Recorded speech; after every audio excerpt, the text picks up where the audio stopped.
नमस्कार, मैं जितेंद्र चतुर्वेदी। इन दिनों राहुल गांधी विदेश में, हालांकि अपनी चर्चा का विषय तो वो नहीं है और मुझे लगता है वो होने भी नहीं चाहिए, क्योंकि जिसे इस बात का बुनियादी फर्क ना पता हो कि कहाँ क्या बोलना है और क्या कहाँ क्या नहीं बोलना है, तो उनके बारे में बातचीत करना तो एक तरीके से समय जाया ही करना है।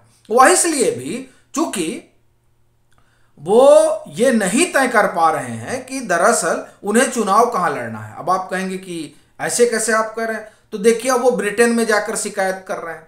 अरे भाई, ब्रिटेन में आप जन समर्थन जुटा लीजिएगा तो उससे तो चुनाव जीतिएगा नहीं और ना आपकी पार्टी की सरकार आएगी।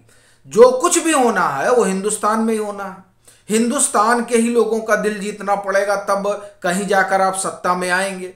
लेकिन आप सत्ता में आने की कोशिश ब्रिटेन जाके कर रहे हैं, वैसे ही जैसे 2019 में चले गए थे कि चलो जर्मनी वगैरह टहल लिया जाए और वहां से राफेल की फुलझड़ी छोड़ी जाए और फिर जो है चुनाव जीत लिया जाएगा। तो अब फिर एक बार वो विदेश चले गए हैं और वहां से 2024 के लिए कैसे तान कसी जाए उसके लिए वहां पर वो कवायद में जुटे हुए हैं। तब भी पित्रोदा साहब उनके साथ थे, अब भी पित्रोदा साहब साथी हैं, लेकिन उससे कोई फर्क तो पड़ने वाला नहीं है। तो अब लेकिन गए हैं और वहां जाकर एक माहौल बना रहे हैं और अपनी ही डेमोक्रेसी को कटघरे में खड़ा कर रहे हैं। एक तरीके से कहिए कि वहां रोग आ रहे हैं, मैं तो यही समझ पा रहा हूं। हालांकि भारत जोड़ो यात्रा के जरिए एक उनकी इमेज बिल्डिंग की कोशिश हुई थी, पर वो लग रहा है कि वो भी मिट्टी में मिल गई है।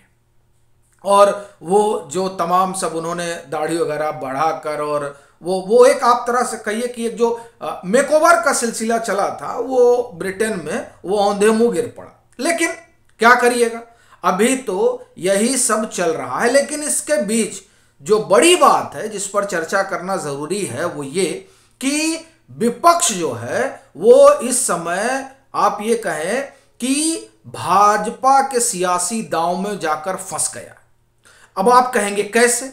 ये जब आप इस सवाल का जो जवाब है उसे ढूंढने की कवायद में लगेंगे तो इन दिनों जो भ्रष्टाचार का मामला उठ रहा है उसने कई नेताओं को बड़े असमंजस में डाल दिया है। वह इसलिए चूंकि इस भ्रष्टाचार के मामले ने उनकी जो सार्वजनिक छवि है उसको खासा नुकसान या तो पहुंचाया है या तो पहुंचाएगी। नीतीश जी क्या कहेंगे जब वो एक ऐसे गठबंधन के साथ हैं जिस गठबंधन का सबसे बड़ा साथी जो है वो भ्रष्टाचार के आरोप में गंभीर आरोप है और कुछ आरोप तो साबित भी हो चुके हैं, कुछ में तो सजा याफ्ता भी रहे हैं। तो ऐसी स्थिति में अब वो कैसे जस्टिफाई करेंगे कि नहीं नहीं नहीं साहब, हम तो जो है भ्रष्टाचार के खिलाफ लड़ते रहे। फिर वो कैसे कहेंगे कि नहीं नहीं साहब, हम जंगल राज के खिलाफ लड़ते रहे हैं, जबकि पता चल रहा है कि अपहरण उद्योग वहां का फिर से सक्रिय हो गया है। तो ऐसी परिस्थिति में नीतीश जी अपने महागठबंधन को कैसे जस्टिफाई करेंगे, ये उनके सामने सवाल खड़ा हो गया।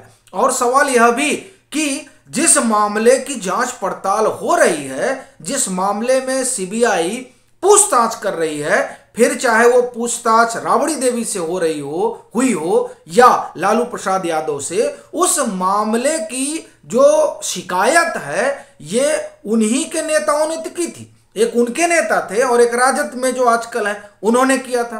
तो दरअसल ये जो भ्रष्टाचार वाला मसला है, इस भ्रष्टाचार के मसले को लेकर जो छानबीन हो रही है लालू कुनबे के ऊपर, उस मामले में नीतीश जी कैसे ये कहेंगे कि साहब ये राजनीतिक दुराग्रह से प्रेरित मामला है और हम जो है इनके साथ खड़े हैं। अभी देखिए खासा चुप्पी है, कोई आवाज नहीं आई कि ये गलत है या सही है।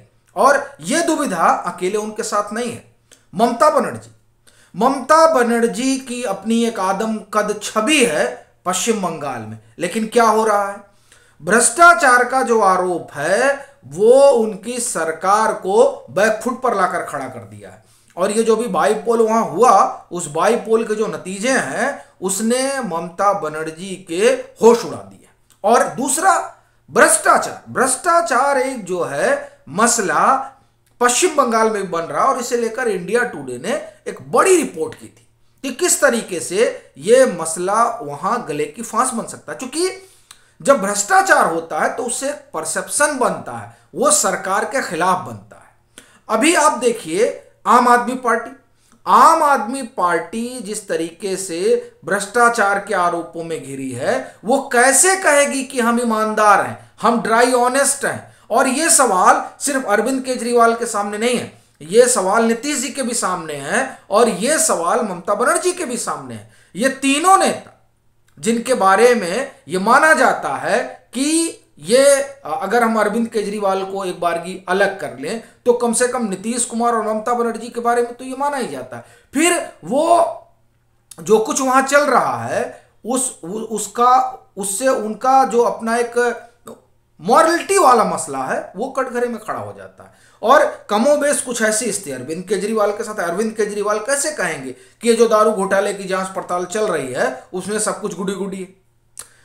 और आपको ये जानकर बड़ा ताज्जुब होगा कि आप देखें कि अभी कुछ रोज, या हम कहें कि हाँ अडानी वाला मामला कुछ ही रोज तो हुआ, वो जो मामला उठाया जा रहा था और उस मामले को आप देखिए आप किस तरीके से ठंडे बस्ते में डाल दिया गया। क्यों डाल दिया गया?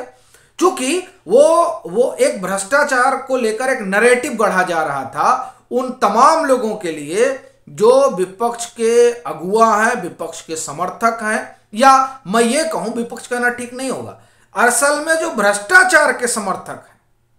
तो अब ये इसलिए चूंकि आप देखें कि अब लालू प्रसाद यादव पर जो जांच पड़ताल चल रही है और उसे लेकर जिस तरीके की बात निकल कर आ रही है, उसमें आप देखें कि इस पूरे मामले में जो शिकायत वगैरह FIR वगैरह हुई वो तो उस समय तो कांग्रेस थी। खैर, तो अब आप देखें कि अडानी के जरिए ये भाजपा को कटघरे में खड़ा करने की कोशिश कर रहे थे, वैसे ही जैसे कोशिश 2019 में हुई थी, लेकिन वो कोशिश भी औंधे मुंह गिर पड़ी थी। अभी यहां भी हो रहा। अब जो लोग ये नैरेटिव गढ़ रहे थे वो सभी लोग अब इस नैरेटिव में फंस गए हैं कि साहब आप अपना बताइए कि आपने कितना रखा है, आपने कहां कहां गमन किया है, कहां कहां घोटाला किया है। और फिर अब उन लोगों के लिए समस्या हो गई है जो लोग इनके साथ खड़े दिखाई दे रहे हैं और पत्र लिखकर प्रधानमंत्री से अपील कर रहे हैं। अब जिन उन 9-10 नेताओं ने मनीष सिसोदिया के पक्ष में पत्र लिखा, उन नेताओं और उन पार्टियों को लेकर जनमानस किस तरीके का भाव उसके भीतर आएगा? उसके भीतर तो एक ही भाव आएगा कि साहब मोदी साहब अकेले हैं जो इन तमाम भ्रष्टाचारियों से लड़ रहे हैं। और दरअसल ये जो नैरेटिव है, ये जो बात है, ये जिस तरीके से बन रही है, उसने राहुल गांधी जैसे नेता या हम कहें कांग्रेस के लोगों को मजबूर कर दी है कि वो विदेश में जा कहें कि डेमोक्रेसी खतरे में। क्यों? क्योंकि भ्रष्टाचार करने नहीं दिया जा रहा है और जो कर रहे हैं उनके ऊपर बाकायदे कार्रवाई हो रही है और वो कार्रवाई सबको खल रही है। और उस खलने के बाद में भी जो एका वाला मसला है वो हो नहीं पा रहा है, क्योंकि लालू के समर्थन में तो कांग्रेस आती है, लेकिन अरविंद केजरीवाल या हम कहें कि आम आदमी पार्टी के समर्थन में कांग्रेस खड़ी नजर नहीं आती है। तो ये विपक्षी एका के अपने झोल हैं, लेकिन ये जो अडानी के जरिए कवायद चल रही थी, दरअसल भ्रष्टाचार के माध्यम से एक विमर्श गढ़ने की, अब उसी विमर्श में विपक्ष फंसा हुआ दिखाई दे रहा है। और जब ये उतरेंगे तो जनता पूछेगी कि साहब ये जो आपने किया उसका क्या कहा जाए, ये जो आपने किया उसका क्या कहा जाए। और फिर 2024 के लिहाज से तो क्यों ही आपके साथ खड़ा रहा जाए। तो असल में फंस बुरी तरीके से गए हैं। और रही बात राहुल गांधी की, तो फिर मैं यही कहूँगा कि उनके बारे में क्या ही कहा जाए। अभी के लिए फिलहाल इतना ही। और अगर आप मतांतर से नहीं जुड़े हैं तो ज़रूर जुड़िए, वीडियो को लाइक कीजिए, शेयर कीजिए और खूब ज़बरदस्त तरीके से होली मनाइए। हाँ, अपना ख्याल भी रखिए और होली में जो जैसा कि कहा जाता है प्राकृतिक रंगों का प्रयोग करिए और खूब धूम धड़ाके से खेलिए। आप सभी को रंग उत्सव की हार्दिक शुभकामनाएं।